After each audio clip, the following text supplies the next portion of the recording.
안녕하세요. 저는 12년 다닌 대기업을 퇴직한 날 남편한테 퇴직 축하 선물이라며 이혼 소장을 받은 30대 후반 여자입니다. 사람이 누군가를 진심으로 믿는다는 건 그 사람이 들고 있는 칼을 꽃다발로 착각하는 거더라고요. 저는 12년 동안 그 착각 속에서 살았어요. 그리고 그 칼이 제 등에 꽂히는 순간 저는 그 칼을 뽑아서 되돌려줬습니다. 오늘 이 사연 끝까지 들어주시면 감사하겠습니다. 저는 경상도 작은 도시 출신이에요. 아버지가 철물점을 하셨는데 동네에서 꽤 잘 되는 편이었거든요. 그런데 제가 고등학교 2학년 때 아버지가 배달 나가시다가 사다리에서 떨어지셨어요. 허리 디스크가 터져서 수술을 2번이나 하셨는데 예후가 안 좋았어요. 더 이상 무거운 거 못 드신다고 결국 가게 문을 닫았어요. 어머니가 식당 보조로 나가셨는데 한 달에 150만 원도 안 됐어요. 아버지 병원비에 제 학비에. 동생은 남동생인데 그때 중학생이었거든요. 밥상에 반찬이 줄어드는 게 눈에 보였어요. 어머니가 새벽에 부엌에서 한숨 쉬시는 소리가 방까지 들렸어요. 그래서 결심했어요. 서울 가서 장학금 받고 대학 가자. 그게 유일한 길이었어요. 진짜 미친 듯이 공부했어요. 새벽 5시에 일어나서 밤 12시까지요. 선생님이 한 번은 저를 불러서 이러시더라고요. 주연아, 너 요즘 얼굴이 반쪽이 됐다. 좀 쉬어가면서 해라. 선생님, 저 쉬면 안 돼요. 장학금 못 받으면 대학 못 가요. 선생님이 한참 저를 보시다가 아무 말 없이 참고서 한 세트를 주셨어요. 나중에 알았는데 선생님 사비로 사신 거였어요. 그런 은혜를 받으면 더 열심히 할 수밖에 없잖아요. 서울에 있는 대학교 경영학과에 전액 장학금으로 합격했어요. 합격증 들고 아버지한테 갔더니 허리 보호대를 하고 누워 계시다가 벌떡 일어나시면서 합격증을 한참 들여다보시더라고요. 손이 떨리셨어요. 우리 딸이 해냈구나. 아버지가 해준 게 없는데. 아버지, 내가 잘해올게. 걱정 마세요. 서울 올라와서가 진짜 전쟁이었어요. 장학금은 등록금만 대주잖아요. 생활비, 교재비, 교통비 전부 제가 벌어야 했어요. 낮에 학교, 저녁에 편의점 야간, 주말에 과외. 자취방이 반지하 원룸이었는데 여름에 곰팡이가 피고 겨울에 결로가 생겨서 이불이 축축했어요. 그래도 불평할 시간이 없었어요. 마케팅 수업을 듣는데 교수님이 과제 발표에서 제 기획안을 보시더니 이러시는 거예요. 이 학생 센스가 있네. 시장 분석을 이렇게 뾰족하게 잡는 건 경력자들도 못하는 건데. 그 한마디가 불을 붙였어요. 공모전이란 공모전은 다 나갔어요. 밤새 PPT 만들고 새벽에 편의점 가서 일하고 아침에 학교 가서 발표하고 상을 3개 탔어요. 상금으로 어머니한테 보내드리니까 전화기 너머로 코를 훌쩍이시더라고요. 졸업하고 대기업 공채에 합격했어요. 소비재 마케팅 본부에 배치받았을 때 고시원 방에서 혼자 엉엉 울었어요. 아버지한테 전화하니까 한참 말을 못 하시다가 이러셨어요. 우리 딸 고생 많았다. 이제 좀 펴고 살아라. 아버지, 이제 시작이에요. 입사 후에 미친 듯이 일했어요. 신입인데 야근을 자처했고 선배들이 안 하려는 프로젝트를 제가 가져왔어요. 3년 차에 제가 맡은 브랜드 리뉴얼 프로젝트가 시장에서 터졌어요. 매출이 전년 대비 40%가 올랐거든요. 본부장님이 전체 회의에서 제 이름을 부르셨어요. 이번 성과는 주연 씨가 처음부터 끝까지 설계한 겁니다. 이런 사람이 우리 회사의 미래입니다. 5년 차 대리, 8년 차 과장, 11년 차에 팀장까지 달았어요. 역대 최연소 여성 팀장이었거든요. 연봉이 성과급 포함하면 억대 중반이 넘었어요. 부모님 전세를 월세에서 올려드리고 아버지 허리 재수술비도 제가 댔어요. 남편을 만난 건 입사 3년 차 때 대학 동기 소개로였어요. 중소기업 영업부에서 일하는 사람이었는데 첫 인상이 참 편했어요. 잘난 척 안 하고 제 얘기를 진짜 잘 들어줬거든요. 밥을 먹는데 이런 얘기를 하더라고요. 나는 솔직히 대단한 사람은 아니야. 근데 주연 씨 보면 대단하다. 그런 환경에서 올라와서 지금 이 자리까지 온 거잖아. 난 그런 사람이 좋아. 가슴이 뛰었어요. 그동안 만났던 남자들은 제가 돈 잘 번다 하면 은근히 기죽어하거나 자존심 상해했거든요. 이 사람은 달랐어요. 제가 야근할 때 회사 앞에 와서 기다리고 아플 때 죽 끓여오고 3개월쯤 됐을 때 이런 말을 했어요. 주연아, 나는 내가 일할 때 눈이 반짝이는 거 알아? 그게 진짜 좋다. 난 그 반짝임을 지켜주고 싶어. 솔직히 이런 말하는 남자 없잖아요. 완전 반했죠. 연애 2년 하고 결혼했어요. 남편 연봉이 제 절반도 안 됐는데 전혀 신경 안 썼어요. 돈이 다는 아니잖아요. 사람이 좋으면 되지. 결혼하고 남편이 집안일을 잘했어요. 제가 야근할 때 도시락 싸서 회사 앞까지 가져다 줬어요. 회사 후배들이 그걸 보고 부러워하면서 이러는 거예요.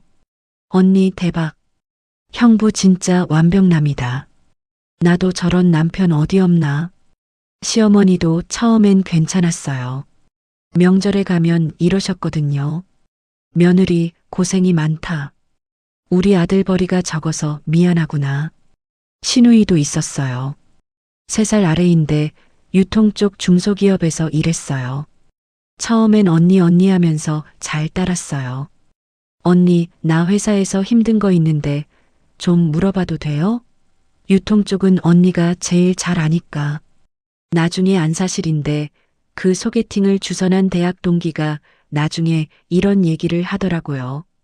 주연아, 그때 내 남편이 나한테 먼저 연락했었어. 대기업 다니는 여자 좀 소개해달라고. 근데 아무나 말고 마케팅이나 영업 쪽이면 좋겠다고. 그 말을 이혼 후에 들었을 때 소름이 돋았어요. 처음부터 노리고 접근한 거였어요. 편한 첫인상, 잘 들어주는 태도, 응원하는 말. 전부 미끼였던 거예요. 아이 둘을 낳고 워킹맘 생활이 시작됐어요. 진짜 정신이 없었어요.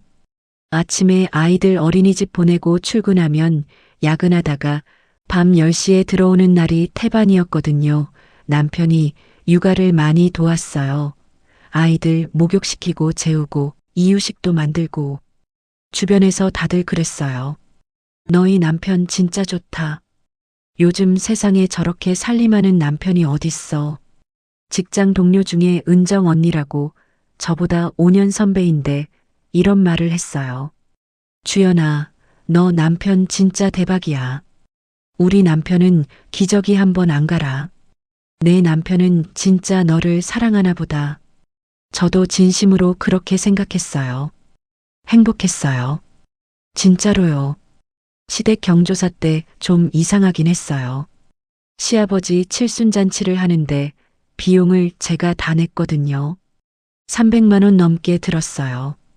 남편이 당연하다는 듯이 이러더라고요. 우리 집안 행사인데 내가 좀 신경 써줘야지. 내 월급으로는 안 되잖아. 그건 그렇다 치더라도 시누이 결혼할 때 축의금을 500만 원을 내라고 하시는 거예요. 시어머니가 전화해서 이러시는 거예요. 며느리, 내가 언니잖아. 동생 결혼인데 축의금을 크게 해야 체면이 서지. 500이요? 좀 많지 않아요? 아이고, 너 연봉이 억이 넘잖아. 500이 뭐가 많아. 남편한테 얘기했더니 이러더라고요. 우리 어머니가 그러시면 그냥 해. 뭘 그런 걸 가지고 따져. 시댁 대소사 비용은 전부 제 카드에서 나갔어요. 제사, 명절, 생일 환갑. 한 번도 남편이 자기 돈으로 낸 적 없었어요. 근데 그때는 그냥 가족이니까 하는 거라고 생각했어요. 그런데요. 지금 돌이켜 생각하면 균열은 아주 천천히, 아주 조용하게 시작됐어요. 팀장 승진하고 1년쯤 됐을 때였어요. 회사에 구조조정 바람이 불었거든요. 저도 권고사직 대상 리스트에 올랐다는 소문이 돌았어요. 퇴근하고 남편한테 걱정된다고 얘기를 했더니 남편이 밥 먹다가 숟가락을 내려놓으면서 이러는 거예요. 진짜? 그러면 퇴직금은 얼마나 나와? 제가 잠깐 멈칫했어요. 아내가 걱정된다고 하는데 첫마디가 퇴직금이요? 아니, 혹시 모르니까 대비해야 할 거 아니야. 내가 걱정돼서 그런 거지. 그래서 넘어갔어요. 근데 그 뒤로 이상한 일이 하나둘 생기기 시작했어요. 남편이 제 노트북을 자주 쓰기 시작했어요. 원래도 가끔 쓰긴 했는데 빈도가 확 늘었거든요. 저녁에 퇴근하면 남편이 거실에서 제 노트북을 쓰고 있는 거예요. 뭐해? 아, 영업 자료 좀 정리하는데 내 노트북이 느려서 별 생각 없이 넘어갔어요. 부부 사이에 노트북 좀 쓸 수 있지 뭐. 그런데 한 번은 늦게 퇴근해서 새벽 1시쯤 물 마시러 나왔는데 거실에 불이 켜져 있는 거예요.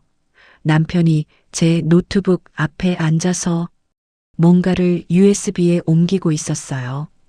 제가 나오니까 화들짝 놀라면서 노트북을 닫더라고요. 뭐야, 이 시간에 뭐해? 아, 아니야. 그냥 영업 미팅 준비 좀 하다가 일찍 자. 이상한 거 느꼈어요. 근데 그때 애가 울어서 방으로 들어갔거든요. 다음날 물어보려다가 회사 일이 바빠서 까먹었어요. 이쯤 되면 제가 바보처럼 보이실 수도 있어요. 근데요, 12년 동안 한 번도 의심할 이유를 준 적 없는 사람을 어떻게 의심해요? 도시락을 싸다 주는 남편을, 아이 기저귀를 갈아주는 남편을, 내 야근을 응원해주는 남편을요. 사람은 보고 싶은 것만 보게 돼 있더라고요. 그리고 사건이 하나 더 있었어요. 아버지 허리 재수술 때였어요.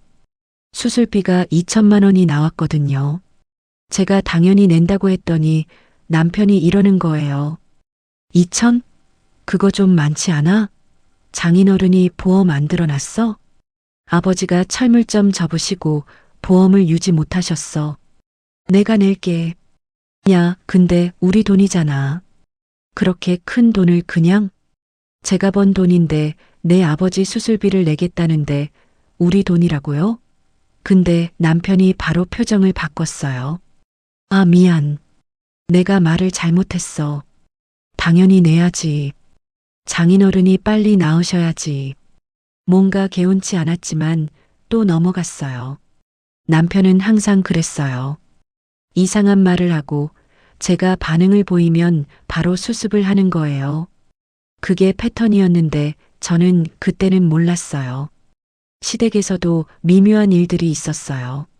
시어머니가 처음에는 좋았는데 제가 팀장 되고 나서 태도가 좀 달라졌거든요. 명절에 갔는데 시어머니가 이러시는 거예요. 며느리 요즘 얼마나 벌어? 어머니, 그건 왜요? 아이고, 그냥 물어보는 거지. 우리 아들보다 많이 벌잖아. 남자 체면이 있는데. 그거 체면의 문제가 아니잖아요. 맞벌이인데. 그래도 웃으면서 넘겼어요. 시누이도 점점 질문이 많아졌어요. 처음에는 업무 고민 상담이었는데 나중에는 구체적인 걸 물어봤거든요. 언니, 소비재 유통 마진이 보통 몇 %야? 대기업 납품 단가는 어떻게 정해져?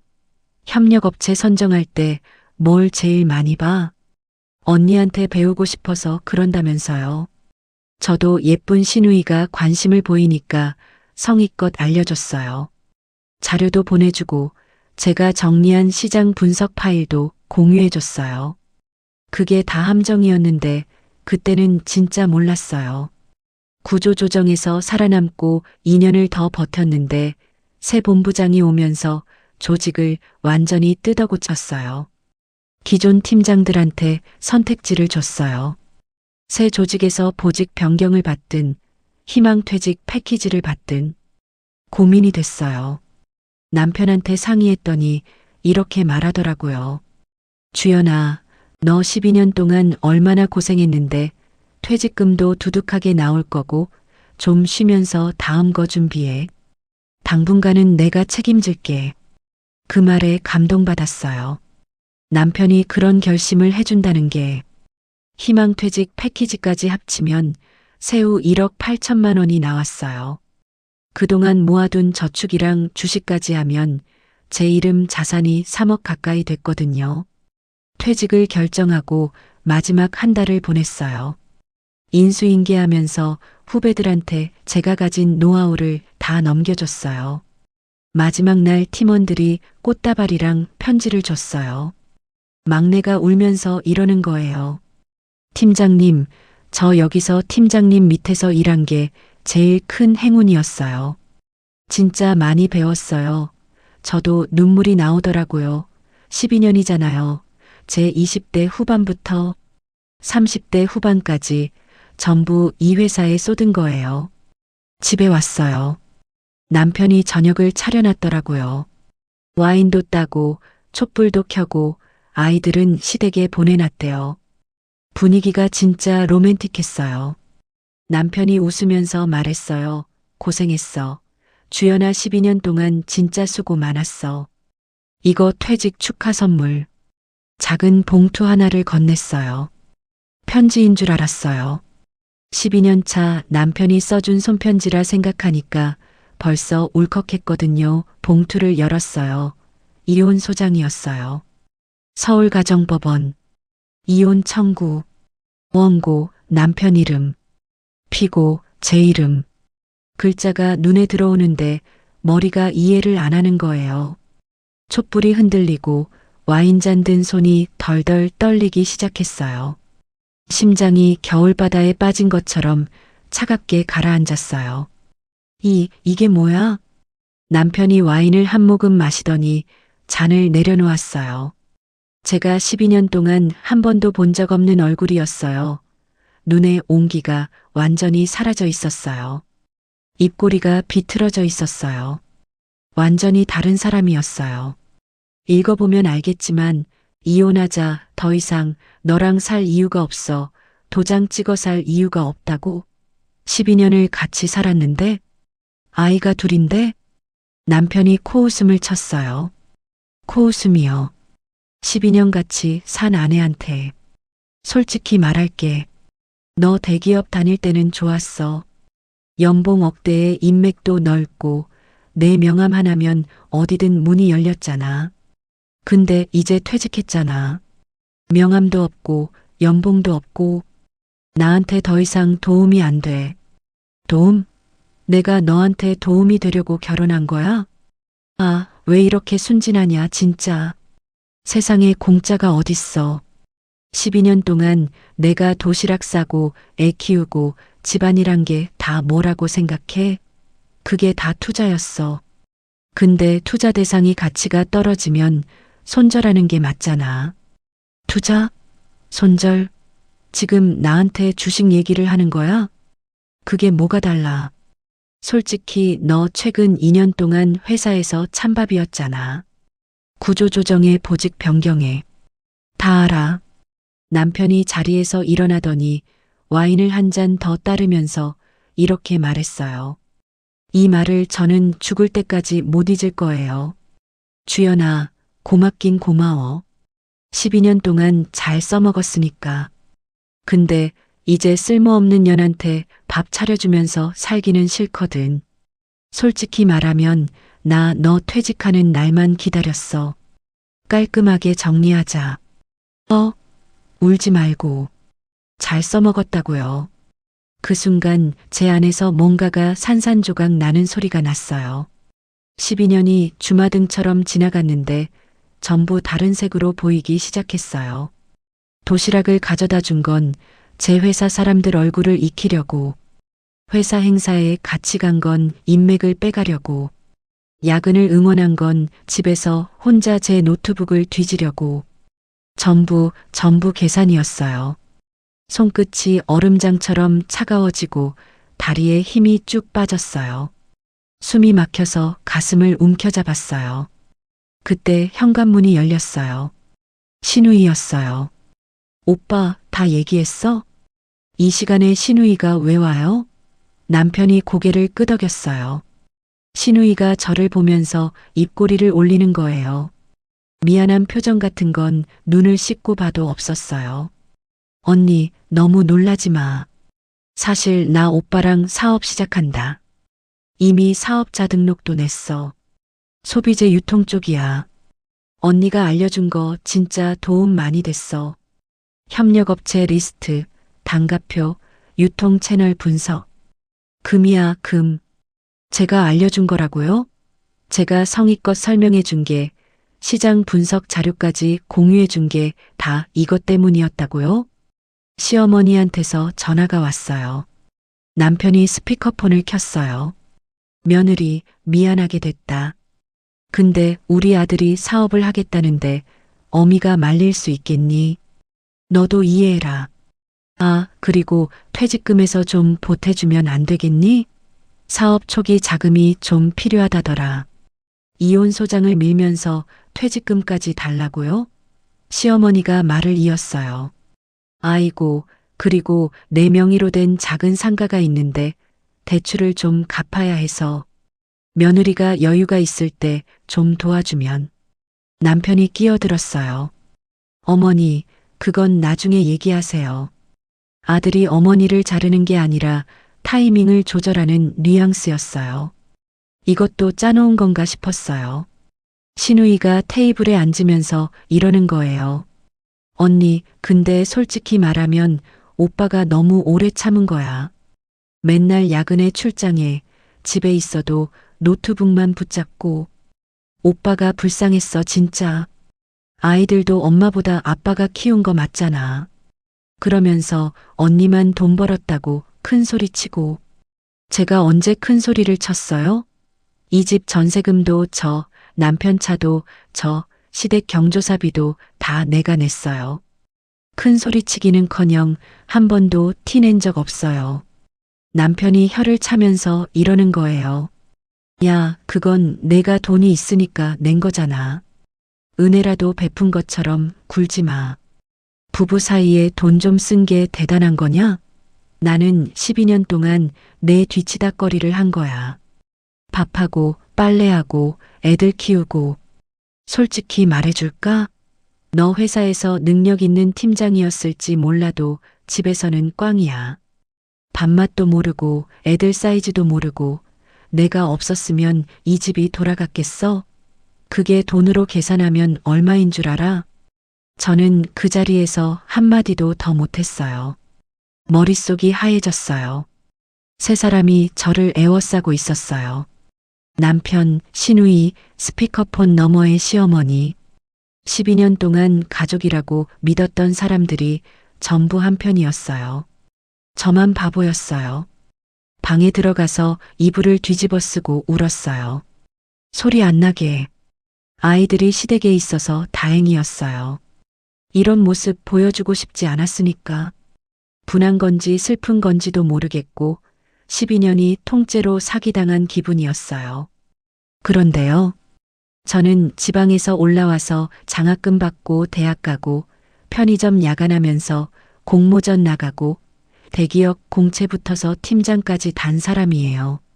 무너질 수는 있어도 주저앉지는 않아요. 다음 날 아침에 세수를 하고 거울을 봤어요. 눈이 퉁퉁 부어 있었는데 거울 속 제 얼굴을 보면서 말했어요. 주연아, 내가 언제 이런 거에 무너졌냐? 다시 일어서. 남편이 출근한 뒤 조용히 노트북을 열었어요. 대기업에서 12년 일하면 보안 의식이 몸에 배거든요. 먼저 클라우드 동기화 로그를 확인했어요. 남편이 제 노트북에서 어떤 파일을 열었는지, USB를 언제 꽂았는지, 어떤 폴더를 복사했는지 기록이 전부 남아 있었어요. 3년 전부터였어요. 제가 야근하면서 쓰던 업무 폴더를 새벽에 접속해서 복사한 기록이 수십 건이었어요. 협력업체 리스트, 납품단가 비교표, 유통 채널별 마진 분석, 신제품 런칭 전략서, 시장 조사 보고서, 전부요. 날짜를 보니까 대부분 제가 야근하는 날이었어요. 제가 회사에서 늦게까지 일하는 동안 집에서 제 자료를 빼간 거예요. 그리고 국세청 홈택스에서 확인해 보니까 남편 명의 사업자 등록이 2달 전에 나와 있었어요. 업종은 소비재 유통업. 공동대표가 신우이 이름이었고요. 가슴이 불덩이가 올라오는데 동시에 머리는 차갑게 식었어요. 분노가 아니라 확신이 필요했어요. 더 파봤어요. 남편 이메일 계정을 확인할 순 없었지만 공유 드라이브 접속 기록은 볼 수 있었거든요. 제 회사 파일 이름이 그대로 있는 폴더가 있었어요. 폴더 이름이 시옷 이응 프로젝트였어요. 사업 프로젝트요. 제 이름 이니셜이 아니라 사업의 시옷 이응이었던 거죠. 그 폴더 안에 신우이가 만든 사업 계획서가 있었어요. 제가 분석한 데이터가 그대로 들어가 있었어요. 수치까지 똑같이. 그때 전화기가 울렸어요. 신우이였어요. 언니, 어제 많이 놀랐지? 오빠가 좀 급하게 얘기하긴 했어. 근데 언니, 이왕 이렇게 된 거 사이좋게 정리하자. 언니 인맥이면 우리 사업 초기에 좀 도와줄 수도 있잖아. 협력업체 대표님들 전화번호 좀 정리해서 보내줘. 내가 언니 이름 대고 연락하면 믿어줄 거 아니야. 자기들이 날 걷어차 놓고 인맥까지 빨아먹겠다고요? 신우이야, 내가 지금 그럴 상황인 것 같아? 아, 왜 그래? 언니가 소개만 해주면 되는 건데 뭐가 어려워. 솔직히 언니도 퇴직했으면 그 인맥 쓸 일 없잖아. 놀리지 말고 나눠. 전화를 끊었어요. 손이 떨렸는데 분노가 아니라 각오가 단단해지는 떨림이었어요. 그날로 대학 동기 중 가사 전문 변호사 미진이한테 연락했어요. 미진이는 대학 때부터 같이 모의 재판 동아리 한 친구인데 지금은 제법 이름 있는 이혼 전문 변호사가 돼 있었어요. 카페에서 만나서 전부 얘기했어요. 미진이가 자료를 쭉 보더니 표정이 굳어졌어요. 주연아, 이거 단순 이혼이 아니야. 영업비밀 침해에 해당될 수 있어. 부정경쟁방지법 위반이야. 그리고 재산분할도 내 쪽이 압도적으로 유리해. 혼인기간 자산 형성에 내 기여도가 90% 이상이잖아. 맞는 말이었어요. 전세금도 제 돈, 남편 차도 제 이름으로 할부 갚아준 거, 보험이나 적금도 다 제가 넣었거든요. 남편이 가져온 건 월급 300만 원이 전부였어요. 미진이가 볼펜을 탁탁 치면서 이렇게 말했어요. 절대 먼저 이혼 도장 찍지 마. 그리고 전 직장에 알려. 협력업체 자료 유출은 너한테도 책임이 올 수 있어. 내가 고의로 유출한 게 아니라 피해자라는 걸 먼저 확실히 해놔야 해. 퇴직했어도 비밀유지 서약은 살아있으니까요. 제가 공범으로 엮이면 커리어가 완전히 끝나는 거잖아요. 하나 더. 디지털 포렌식 업체 연결해 줄게. 내 노트북 접속 기록을 공인 증거로 확보해놔. 법정에서 쓸 수 있게. 미진아, 고마워 진짜. 고맙긴. 내가 당한 거 생각하면 나도 화나. 확실히 해주자. 포렌식 업체에 노트북을 맡겼어요. 결과가 3일 만에 나왔는데 예상보다 심각했어요. 복사한 파일이 127건이었어요. 단순 참고가 아니라 체계적으로 분류해서 가져간 거예요. 엑셀 파일 이름까지 바꿔서 저장한 기록이 있었어요. 업체 리스트 최종 같은 파일이 거래처 의뢰용으로 이름이 바뀌어 있는 거예요. 그리고 포렌식 과정에서 삭제된 카카오톡 백업 파일이 복원됐어요. 남편이랑 신우이의 대화 기록이 나왔는데 읽으면서 손이 떨렸어요. 신우이 오빠 형수 이번 달 출장 일정 알아? 출장 가면 노트북 쓸 수 있잖아. 남편 23일부터 25일까지 부산이야. 3일 동안 마음껏 해. 신우이 형수가 알면 기절하겠다. 우리 사업 미천이 전부 형수 거라는 거 남편 알 리가 없지. 그녀는 나만 믿으니까. 그년이라는 표현이 또 나왔어요. 그리고 더 충격적인 대화가 있었어요. 날짜를 보니까 3년 전, 그러니까 자료 유출을 시작한 시점이었어요. 남편야 사업 자금은 어떻게 마련해? 신우이 형수 퇴직금 쓰면 되잖아. 형수가 퇴직하게 만들면 돼. 남편 그건 시간이 좀 걸려. 일단 자료부터 빼놓자. 신우이 이응이응 오빠가 알아서 해. 나는 사업계획서 쓸게. 3년 전부터 제 퇴직금까지 계획에 넣어두고 있었던 거예요. 제 퇴직이 자연스러운 선택이라고 생각했는데 남편이 쉬면서 다음 거 준비해라고 했던 그 말도 전부 계산이었을 가능성이 있는 거예요. 제가 퇴직하도록 유도한 건지도 모르겠더라고요. 미진이한테 카톡 기록을 보여줬더니 한참을 읽더니 이러더라고요. 이건 사기죄까지 갈 수 있어. 혼인 기간 동안 재산 편취 목적으로 기망한 거잖아. 근데 일단 이혼이랑 영업비밀 침해에 집중하자. 카드가 너무 많으면 전략이 흐려져. 그리고 충격적인 게 하나 더 나왔어요. 남편이 제 이메일을 몰래 전달 설정해 놨던 흔적이 있었어요. 특정 키워드가 포함된 메일, 그러니까 단가, 계약, 납품, 견적 같은 업무 키워드가 들어간 메일이 남편 메일로 자동 전송되게 설정해 둔 거예요. 2년 전부터요. 이건 단순히 파일을 좀 본 수준이 아니었어요. 조직적으로, 계획적으로 제 업무 정보를 빨아먹은 거였어요. 가슴이 칼로 도려내는 것 같았어요. 12년간 옆에서 웃던 사람이 이러고 있었다니. 내가 야근하면서 한 작업이 새벽에 눈 비비면서 만든 보고서가 전부 이 사람 사업 미천이 되고 있었다니.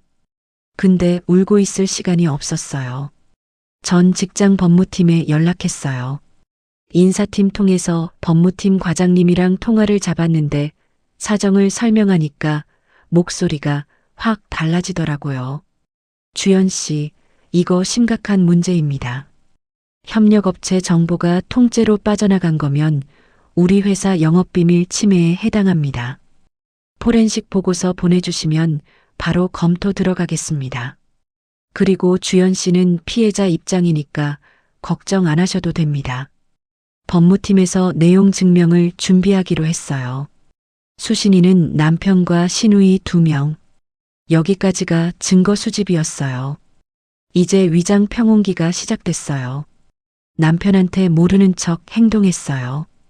이혼 소장 얘기도 더 꺼내지 않고 평소처럼 밥 차리고 웃는 얼굴을 보여줬어요. 아이들 앞에서는 더 자연스럽게 굴었어요. 솔직히 이게 제일 힘들었어요. 얼굴을 보면 속이 뒤집히는데 웃어야 하니까. 남편이 초조해하기 시작했어요. 너 이혼 소장 본 거 맞지? 왜 아무 말이 없어? 생각 좀 해볼게. 12년인데 하루아침에 결정하기 어렵잖아. 뭘 생각해? 답은 정해져 있잖아. 빨리 정리하고 서로 새 출발하자. 솔직히 너 지금 상태로 뭘 해? 퇴직한 38살 여자가 사회에서 뭘 할 수 있어? 아이들이라도 데려가려면 내가 양육비 주는 게 나을 거 아니야. 퇴직한 38살 여자가 뭘 할 수 있냐고요. 이 사람이 저를 어떻게 보고 있었는지 그 한마디에 전부 담겨 있더라고요. 12년 동안 대기업에서 팀장까지 단 사람한테 할 말이 아니잖아요. 근데 참았어요. 좀만 기다려줘. 결혼 12년인데 며칠은 생각해 볼 수 있잖아. 남편이 한심하다는 표정을 지었어요. 근데 더 다그치진 않았어요. 어차피 제가 굴복할 거라고 생각한 거겠죠. 갈 곳도 없고 부모님도 시골이고 퇴직했으니 혼자 아이들 키울 형편이 안 된다고 계산한 거예요. 그 사이 남편이 더 가증스러운 행동을 하기 시작했어요. 주연아, 우리 마지막이니까 주말에 아이들 데리고 놀이공원 가자. 퇴직하고 힘들지? 내가 맛있는 거 사줄게. 이혼은 하되 서로 미워하지 말자. 아이들 때문에라도. 겉으로는 배려하는 척하면서 속으로는 빨리 도장 찍으라는 압박이었어요. 어느 날은 이러기까지 하더라고요. 야, 근데 내가 깔끔하게 사인 안 하면 나도 방법이 있어. 변호사 써서 할 수도 있어. 그러면 너만 더 복잡해지는 거야. 그리고 양육권? 너 퇴직했잖아. 수입 없는 사람한테 양육권 줄 것 같아?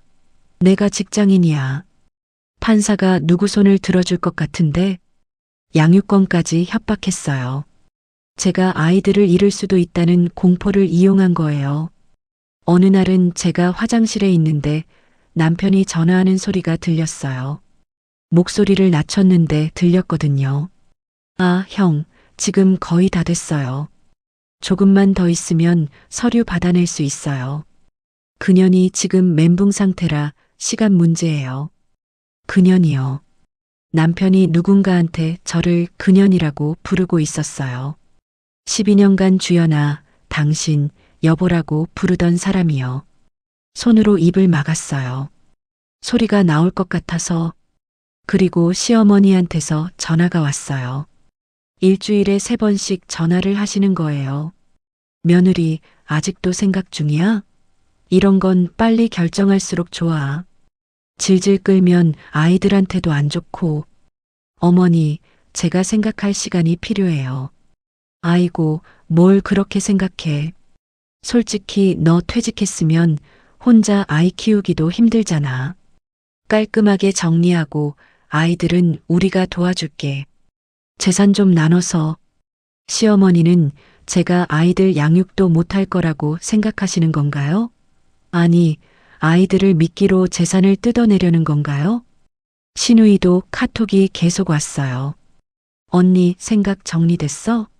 우리 사업 초기라 자금이 급한데. 언니가 퇴직금에서 5천만 원만 투자해주면 나중에 수익 나눌 수도 있어. 이혼하더라도 우리는 가족이잖아. 이혼시키면서 돈까지 뜯고 가족 운운하는 사람들. 속이 뒤집혔지만 꾹 참았어요. 지금 폭발하면 안 됐어요. 그 와중에 결정적인 걸 하나 더 발견했어요. 남편 양복 주머니에서 호텔 영수증이 나왔어요. 강남에 있는 호텔이었는데 날짜를 보니까 제가 출장 갔던 날이었어요. 제가 야근하거나 출장 간 날에 호텔을요? 영수증에 룸서비스 2인 기록이 있었어요. 손이 사시나무처럼 떨렸어요. 이 인간이 여자까지 있었던 거예요? 미진이한테 바로 연락했어요. 미진아, 남편한테 외도 정황도 있어. 호텔 영수증? 날짜가 언제? 내가 출장 간 날이야. 룸서비스 2인 기록. 미진이가 잠깐 침묵하더니 이렇게 말했어요. 이것까지 있으면 유책 사유가 완전히 확정이야. 혹시 더 있을 수 있으니까 카드 내역 확인해봐. 그리고 흥신소까지는 안 가도 될 것 같은데 혹시 모르니까 한번 상담만 받아놓자. 카드 내역을 확인해봤어요. 남편이 쓰는 법인카드가 아니라 개인 체크카드로 결제한 호텔이 3건 더 있었어요. 전부 제가 야근하거나 출장 간 날이었어요. 12년 동안 도시락을 싸다 주던 사람이, 아이들 기저귀를 갈던 사람이 제가 야근하는 동안 호텔에서 다른 여자를 만나고 있었어요. 그리고 제 노트북에서 파일을 빼가고 있었어요. 사람이 너무 큰 충격을 받으면 오히려 담담해진다는 게 사실이더라고요. 울지 않았어요. 대신 차갑게 정리했어요. 개인 자산부터 정리했어요. 통장 비밀번호 전부 바꾸고 공인인증서 재발급 받고 보험 수익자 변경하고 주식 계좌 접근도 제한 걸었어요. 미진이한테 받은 체크리스트대로 하나하나 진행했어요. 전 직장 후배 중에 은경이라는 애가 있었어요. 제가 입사 때부터 키운 후배인데 지금은 과장이 돼 있었어요. 이 아이한테 조심스럽게 연락했어요. 팀장님, 그 자료 유출 건 때문에 법무팀에서 내부조사 시작했어요. 팀장님이 피해자라는 건 다 알고 있고 남편분 사업자 등록증이랑 유통 실적 자료 대조하고 있대요. 은경아, 고마워. 그리고 미안. 팀장님이 미안할 게 뭐가 있어요. 저 그때 팀장님 밑에서 일하면서 진짜 많이 배웠잖아요. 팀장님 당한 거 듣고 저도 화났어요. 이 아이가 법무팀 진행 상황을 알려주기로 했어요. 2주가 지났어요. 모든 준비가 끝났어요. 남편이 재촉했어요. 그날 남편 목소리가 평소보다 더 짜증이 섞여 있었어요. 야, 빨리 정리하자. 나 사업 시작해야 한단 말이야. 매일매일 기다리게 하지 마. 시간이 돈인데. 남편이 저한테 반말을 섞기 시작한 게 이혼 소장 이후부터였어요. 전에는 한 번도 안 그랬거든요. 본색이 나오기 시작한 거예요. 알겠어. 토요일에 정리하자. 시어머니랑 시누이도 오라고 해. 왜 다 같이? 가족 일인데 같이 정리하는 게 맞잖아. 남편이 고개를 끄덕이면서 이렇게 중얼거렸어요. 이제 좀 정신을 차리네. 제가 순순히 동의하면서 재산 좀 나눠달라 할 거라 생각한 거겠죠. 12년 동안 말 잘 듣는 아내가 마지막도 말 잘 들을 거라고. 토요일 전날 밤에 서류를 정리했어요. A사 봉투가 두꺼웠어요. 포렌식 보고서, 사업자 등록증 사본, 법무팀 내용 증명, 호텔 영수증 사본, 카드 내역서, 미진이가 작성한 이혼소송 서류. 전부 다 넣었어요. 거울을 보면서 혼자 말했어요. 주연아, 내일 울지 마. 차갑게 가. 토요일 오전, 시어머니가 먼저 오셨어요. 현관에 들어오시면서 이러시는 거예요. 며느리, 오늘 깔끔하게 정리하자.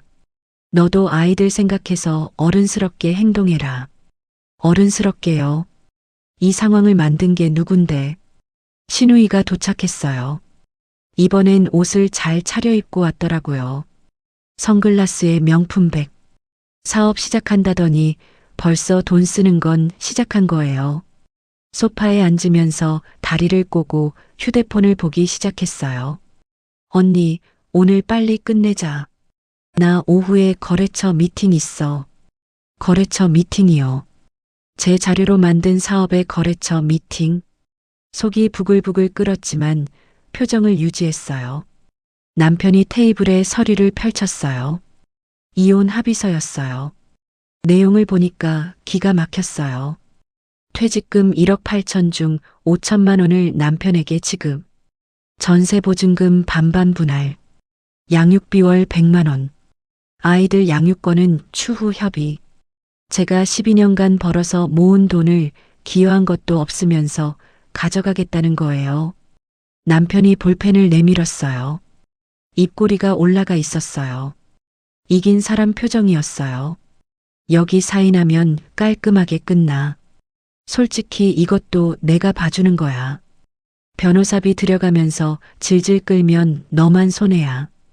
퇴직한 여자가 소송하면 돈만 날려. 내가 이렇게 합의서까지 만들어준 거 고맙게 생각해. 시어머니가 끼어드셨어요. 그래, 며느리. 이게 서로한테 좋은 거야. 너도 퇴직금 가지고 새 출발하면 되잖아. 시누이가 휴대폰에서 눈도 안 떼고 이러는 거예요. 언니, 빨리 해. 나 시간 없어, 진짜. 세 사람이 전부 제가 도장을 찍을 거라고 확신하고 있었어요. 눈빛에 한치의 불안도 없었어요. 저는 볼펜을 받지 않았어요. 나도 준비한 게 있어. 남편 표정이 처음으로 미세하게 흔들렸어요. 뭐? 가방에서 두꺼운 서류 봉투를 꺼냈어요. 테이블에 탁 소리가 나게 놓았어요. 시누이가 그제야 휴대폰에서 눈을 떼고 봉투를 봤어요. 시어머니도 입을 다물었어요. 하나씩 갈게. 첫 번째 서류를 꺼냈어요. 이건 디지털 포렌식 보고서야. 공인업체 감정이고 법적 증거로 유효해. 여기 다 나와 있어. 당신이 3년 동안 내 노트북에서 복사한 파일 목록. 날짜별, 파일명별, 용량별로 전부 정리돼 있어. 총 127건이야. 남편 얼굴이 굳었어요. 눈동자가 흔들리기 시작했어요. 이게 뭐? 읽어봐. 천천히. 남편이 보고서를 집어들었어요. 페이지를 넘기는 손이 떨리기 시작했어요. 신우이가 옆에서 보더니 얼굴이 새하얘졌어요. 두 번째, 사업자 등록증 사본을 내려놨어요. 당신이랑 신우이 공동대표로 등록한 사업자 등록증, 업종 소비재 유통, 설립일 2달 전. 내가 12년간 일한 분야 그대로야. 오빠, 이거. 닥쳐. 남편이 신우이한테 소리를 질렀어요. 벌써 갈라지기 시작하는 거예요. 세 번째, 법무팀 내용 증명을 놓았어요. 내전 직장 법무팀에서 보낸 내용 증명이야. 부정경쟁방지법 위반 소송을 검토 중이래. 피고는 당신이랑 당신 동생. 협력업체 자료를 무단으로 취득해서 동종업 사업에 사용한 건 명백한 영업비밀 침해야. 전 직장에서 민사소송이랑 형사고발 둘 다 들어갈 수 있대. 신우이가 벌떡 일어났어요. 선글라스가 테이블에서 떨어졌어요. 오, 오빠. 나는 오빠가 합법적으로 한 거라고 했잖아. 시장조사 공개 자료라고 했잖아. 남편이 이를 갈면서 이러는 거예요. 야, 지금 내 탓이야? 내가 먼저 사업하자고 한 거잖아. 형수 자료 빼오면 된다고 한 게 너야. 아니, 오빠가 노트북에서 다 가져왔으면서. 서로 남 탓이 시작됐어요. 같은 편이었다가 한순간에 갈라지는 거 볼만하더라고요. 시어머니가 벌떡 일어나셨어요. 며느리, 이게 무슨 짓이야? 아무리 서운해도 가족한테 이럴 수 있어? 이건 아니잖아. 어머니, 제가 시어머니를 똑바로 봤어요. 12년 동안 한 번도 이렇게 정면으로 본 적 없었어요. 가족이요?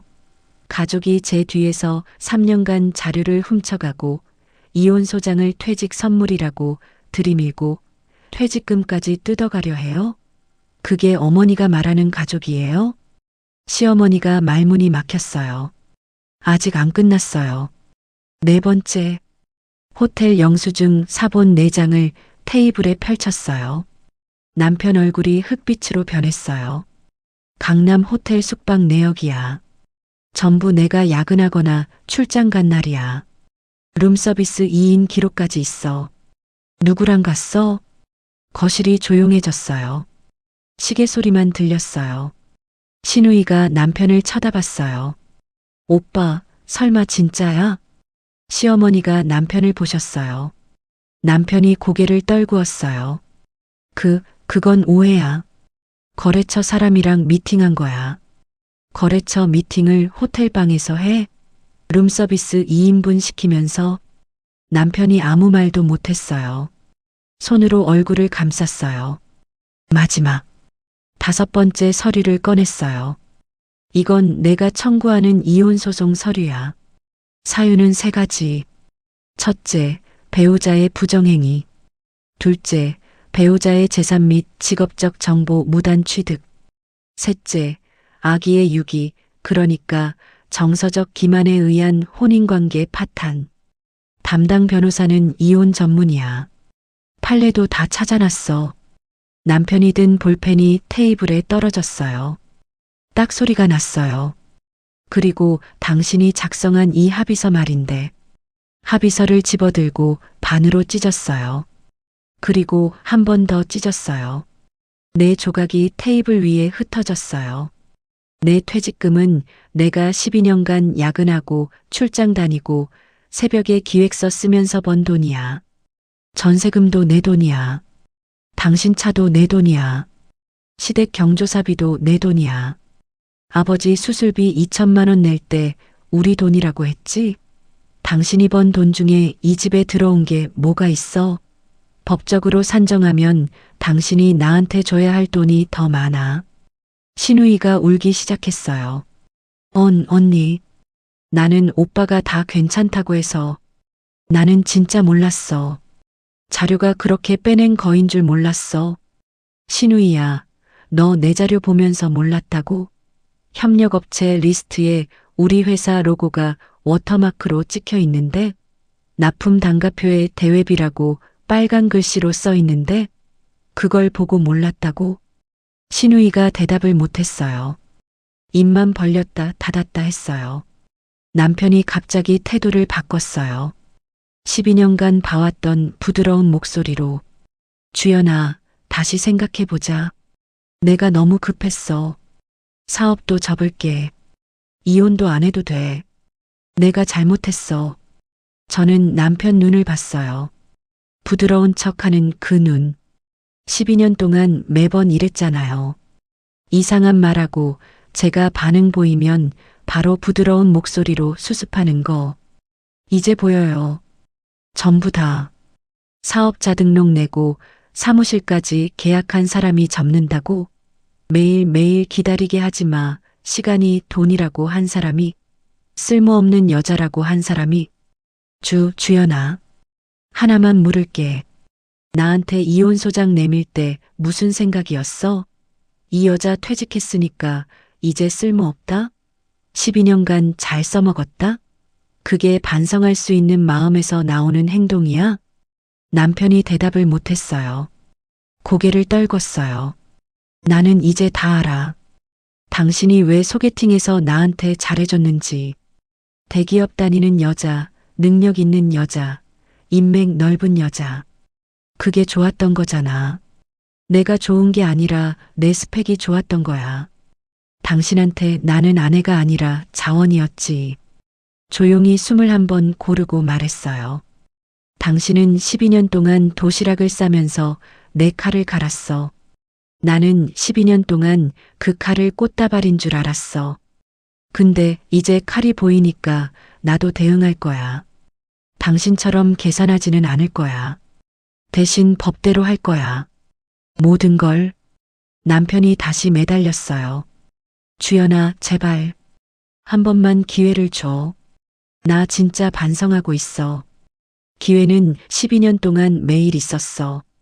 매일 밤 내 노트북을 열 때마다, 호텔에 갈 때마다.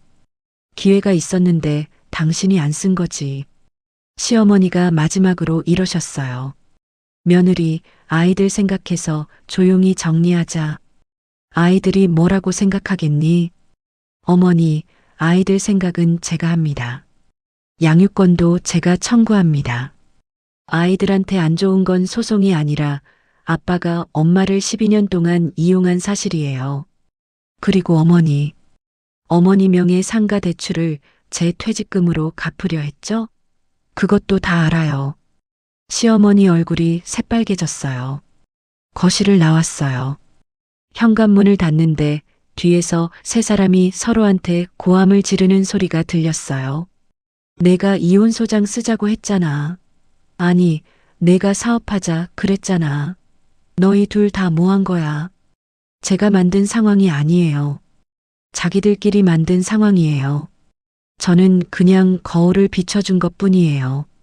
그 후로 3개월이 전쟁이었어요. 남편이 처음에는 매달렸어요. 문자가 하루에 수십 개씩 왔어요. 주연아, 제발 전화 좀 받아줘. 내가 잘못했어. 진짜 반성하고 있어. 아이들 생각해서 한 번만 만나자. 전화도 하루에 10통 넘게 왔어요.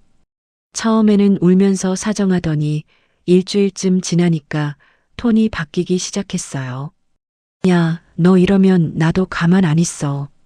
위자료 역청구할 수도 있어. 그 다음 날에는 이러더라고요. 너 혼자 애들 키울 수 있을 것 같아? 양육비 한 푼도 안 줄 거야. 후회할걸. 또 그 다음 날에는요. 야, 너 나 없으면 아무것도 못해. 12년 동안 살림 누가 해줬는데. 내가 밥을 할 줄 알아? 세탁기 돌릴 줄 알아? 밥을 할 줄 아냐고요. 대학 때부터 혼자 자취하면서 반지하에서 버틴 사람한테 이 사람은 끝까지 저를 아무것도 못하는 사람으로 만들고 싶었던 거예요. 그리고 한 번은 아이들 면접 교섭일에 큰 아이한테 이런 말을 했대요. 아빠가 엄마를 많이 사랑했는데 엄마가 아빠를 버렸어. 아빠 불쌍하지? 아이한테, 6살짜리한테 그런 말을 한 거예요. 미진이한테 바로 연락했더니 이러더라고요. 그건 양육권 방해 행위야. 기록해놔. 법정에서 쓸 수 있어. 미진이가 딱 잘라서 말해줬거든요. 영업비밀 침해에 외도 증거까지 있는 사람이 역청구를 한다고요? 법정에서 웃음거리밖에 안 된다고. 남편이 변호사를 선임했는데 그 변호사가 미진이한테 전화를 했나 봐요. 미진이가 저한테 웃으면서 전해주더라고요. 상대방 변호사가 전화해서 합의 가능하냐고 물었어. 증거 리스트 읽어줬더니 전화기 너머로 한숨 쉬는 소리가 들리더라. 포렌식 보고서 127건, 카카오톡 복원 대화, 호텔 영수증 사건, 이메일 자동 전달 설정. 하나하나 읽어주니까 상대 변호사가 그러더라. 의뢰인한테 합의 권유하겠습니다. 이기기 어려운 건 본인이 더 잘 알 거야. 남편이 마지막으로 카톡을 보냈어요. 이때도 본색이 나왔어요. 야, 그래, 다 내가 이긴 거야. 만족해? 나 완전히 망했어. 이게 내가 원했던 거지? 12년 같이 살았으면서 이렇게까지 해야 했어? 사람이 너무 독하다. 독한 건 누구인지. 12년간 자료 빼돌리고 다른 여자 만나고 이혼 소장 내밀면서 쓸모없는 년이라고 한 사람이 독하다는 말을 해요. 답장 안 했어요. 더 이상 이 사람한테 제 감정을 쓸 이유가 없었어요. 남편 사업은 시작도 못하고 접었어요. 전 직장 법무팀 내용 증명이 남편이랑 신우이한테 날아가고 난 뒤 협력업체들이 전부 거래를 거부했거든요. 당연하죠. 대기업에서 영업비밀 침해로 고소 예고한 업체랑 누가 거래를 해요? 신우이가 먼저 무너졌어요. 전화가 왔어요. 목소리가 완전히 달라져 있었어요. 처음에 다리 꼬고 앉아서 시간 없으니 빨리 하라던 그 목소리가 아니었어요. 언니, 제발 나만 빼줘. 나 회사에서도 잘릴 것 같아. 내용 증명에 내 이름이 올라갔다고 인사팀에서 연락 왔어. 제발 언니. 미안하지만 나한테 할 말이 아니야. 법에 물어봐. 언니 한 번만. 나 진짜 잘못했어. 오빠가 다 괜찮다고 해서 한 건데. 나도 이용당한 거야. 제발. 신우이야, 너 그때 뭐라 했는지 기억나? 언니 인맥 쓸 일 없잖아. 놀리지 말고 나눠. 그때 이용당하는 사람 표정이 아니었어. 그때 내 입으로 한 말은 내 선택이야. 전화 너머로 신우이가 흐느끼는 소리가 들렸어요. 가슴이 아팠냐고요? 아니요. 하나도 안 아팠어요. 제가 12년 동안 성실하게 일해서 만든 자료를 훔쳐간 사람한테 동정은 사치예요. 시어머니한테서도 전화가 왔어요. 이번에는 태도가 완전히 달라져 있었어요. 며느리야, 내가 잘못했다. 아들을 잘못 가르친 거야. 소송 좀 봐줘라. 아이들 할머니잖아. 제발. 어머니, 아이들 할머니라고 하시면서 아이들 엄마한테 한 것도 기억하세요? 퇴직금 달라고 하시고 상가 대출 갚아달라고 하시고 이혼 빨리 하라고 일주일에 3번씩 전화하신 거요. 그건 아들이 시켜서. 시어머니는 끝까지 그러시더라고요. 아들이 시켜서, 딸이 시켜서. 본인은 항상 시킨 사람 뒤에 숨으셨어요. 이혼 재판은 제 쪽이 압도적이었어요. 유책 배우자가 남편이라는 증거가 넘쳤거든요. 포렌식 보고서, 호텔 영수증, 카드 내역, 사업자 등록증, 법무팀 내용 증명. 판사님이 서류를 보시는 내내 남편 쪽 표정이 일그러져 있었대요. 미진이가 나중에 그러더라고요. 상대방 변호사가 판사님한테 선처를 구하는데 판사님이 안경을 내리면서 서류를 다시 보시더라. 그 표정이 좀 많이 안 좋았어. 남편 쪽한테 판결이 났어요. 재산분할 7대3 제가 7이요. 위자료 별도. 양육권 제가 가져갔어요. 남편 면접교섭권은 월 2회. 위자료의 재산분할 차액까지 합치면 남편이 저한테 줘야 할 돈이 상당했어요. 전 직장 손해배상 소송은 따로 진행됐어요. 남편이랑 시누이가 피고였는데 합의로 마무리됐어요. 금액은 말 못하지만 남편이 시누이랑 반반 부담했는데 시누이 월급으로는 몇 년을 갚아야 하는 액수였어요. 남편이 판결 후 법원 앞에서 다가왔어요. 양복이 구겨져 있었어요. 얼굴이 많이 야위어 있었어요. 12년 전 소개팅에서 만났던 그 깔끔한 인상은 어디에도 없었어요. 주연아, 나 진짜 잘못했어. 다시 한 번만 기회를 줘. 저는 한참 그 사람을 봤어요. 12년을 같이 산 사람이니까. 미움도 있었지만 그보다 더 큰 건 허탈함이었어요. 나는 이미 기회를 줬어. 12년이라는 기회를. 매일매일이 기회였어. 당신이 안 쓴 거지. 돌아서는데 안 울 줄 알았어요. 근데 눈물이 나더라고요. 미워서가 아니에요. 12년이 아까워서요. 그 시간 동안 진짜 행복한 줄 알았던 제가 바보 같아서요. 법원 앞 벤치에 앉아서 한참 울었어요. 미진이가 옆에 앉아서 등을 토닥여줬어요. 다 끝났어. 잘했어.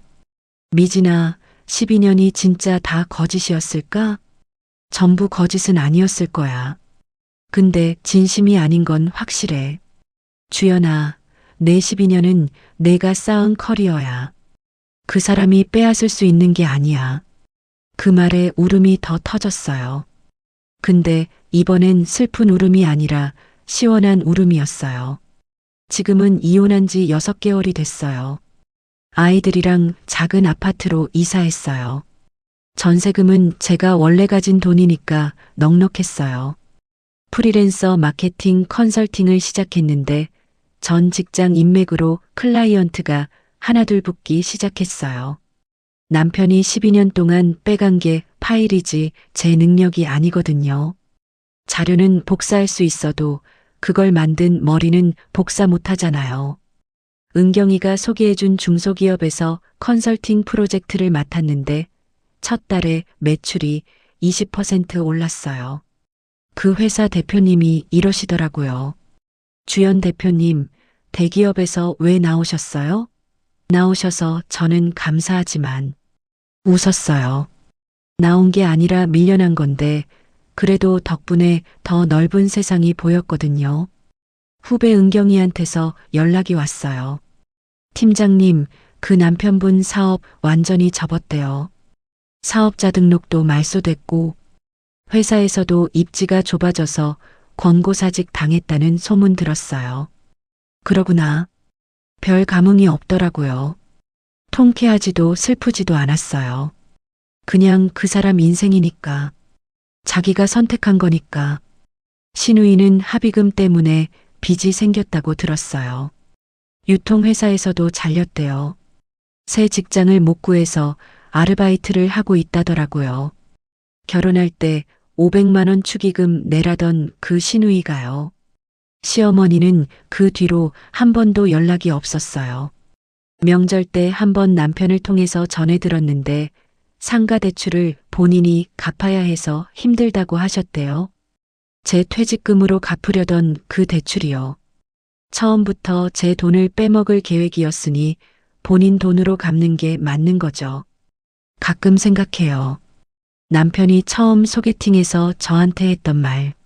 내가 좋아하는 일에 빠져 있을 때 눈이 반짝이잖아. 그게 좋아. 그 말이 진심이었을까? 아마 반은 진심이었을 거예요. 반짝이는 눈이 아니라 반짝이는 명암이 좋았던 거겠지만 사람을 완전히 미워하기가 어렵더라고요. 12년이라는 시간은 무겁잖아요. 근데 미워하지 않기로 했어요. 미움도 에너지거든요. 그 에너지를 아이들한테 쓰기로 했어요. 큰 아이가 어느 날 이러더라고요. 엄마, 아빠 왜 안 와? 가슴이 칼로 찌르는 것 같았어요. 이혼 과정에서 제일 아팠던 게 이 순간이에요. 법정에서는 안 울었는데 아이 앞에서 울 뻔했어요. 아이 눈을 보면서 말했어요. 아빠는 따로 사는 거야. 근데 아빠도 너를 사랑해. 그리고 엄마가 항상 여기 있을 거야. 괜찮아. 큰아이가 고개를 끄덕이더니 안기더라고요. 작은 아이도 와서 껴안고 새 식구가 거실 바닥에 앉아서 한참 안고 있었어요. 그때 알았어요. 이게 제 인생이구나. 이 사람들이 제 인생이구나. 얼마 전에 아버지한테 전화했어요. 이혼 사실을 말씀드렸더니 한참 침묵하시다가 이러시더라고요. 우리 딸이 고생이 많다. 아버지가 해줄 수 있는 게 없어서 미안하다. 아버지, 미안하지 마세요. 아버지가 그때 합격증 보시면서 우리 딸이 해냈다고 하셨잖아요. 이번에도 해냈어요. 제가요. 전화기 너머로 아버지가 코를 푸시는 소리가 들렸어요. 아버지도 우시는 거였어요. 전 직장 후배 막내한테서 연락이 왔어요. 팀장님, 저 올해 대리됐어요. 팀장님이 알려주신 것들 덕분이에요. 팀장님처럼 되고 싶어요. 웃음이 나더라고요. 제가 쌓은 건 한 사람이 빼갈 수 있는 게 아니었어요. 파일은 복사할 수 있어도 사람 안에 남는 건 복사가 안 되거든요. 제가 후배들한테 가르쳐 준 것, 제가 12년간 쌓은 경험, 제가 몸으로 부딪혀서 배운 것들, 그건 누가 USB 꽂아서 빼갈 수 있는 게 아니에요. 사람을 믿는 건 잘못이 아니에요. 저는 12년 동안 진심으로 믿었고 진심으로 사랑했어요. 그게 틀린 건 아니에요. 다만 알게 됐어요. 믿음에도 지혜가 필요하다는 거. 사랑한다는 말 뒤에 숨은 계산을 못 보는 건 순수한 게 아니라 위험한 거더라고요. 누군가가 내 곁에서 꽃을 주면서 뒤에서 뿌리를 뽑고 있을 수도 있다는 거, 그걸 이제는 알아요. 그래도요. 12년이 전부 거짓이었다고 생각하진 않아요. 아이들이 있으니까요. 그 시간 속에서 태어난 아이들은 진짜니까요. 제가 야근하면서도 돌아가고 싶었던 집, 그 집에서 기다리는 아이들 웃음소리. 그건 가짜가 아니었어요. 요즘 아침에 일어나면 아이들이 제 얼굴에 뽀뽀를 해요. 그리고 이러거든요. 엄마, 오늘도 화이팅? 그러면 웃으면서 이러죠. 우리 다 같이 화이팅? 다시 일어서는 건 늘 무섭지만 한번 일어서 본 사람은 또 일어설 수 있어요. 저는 그걸 아는 사람이에요. 지방에서 올라와서 장학금 받고 편의점 야간하면서 공모전 나가고 대기업 팀장까지 된 사람이에요. 쓰러질 수는 있어도 다시 일어서는 건 해봤으니까요. 지금 이 사연을 보내면서 창 밖을 봤어요. 비가 오고 있더라고요. 근데 아이들 우비가 현관에 걸려 있는 게 보여요. 노란 우비 2개. 그게 보이니까 웃음이 나요. 괜찮아요, 저는. 제 이야기 끝까지 들어주셔서 정말 감사합니다. 여러분은 이 사연을 들으시면서 어떤 생각이 드셨나요? 가장 가까운 사람일수록 믿음에도 지혜가 필요하다는 걸 여러분은 언제 느끼셨는지 댓글로 들려주세요. 여러분의 경험 한마디가 비슷한 상황에 계신 분들께 큰 힘이 됩니다. 오늘 영상이 도움이 되셨다면 구독과 좋아요, 알림 설정까지 부탁드려요. 다음에도 더 좋은 사연으로 찾아뵙겠습니다. 감사합니다.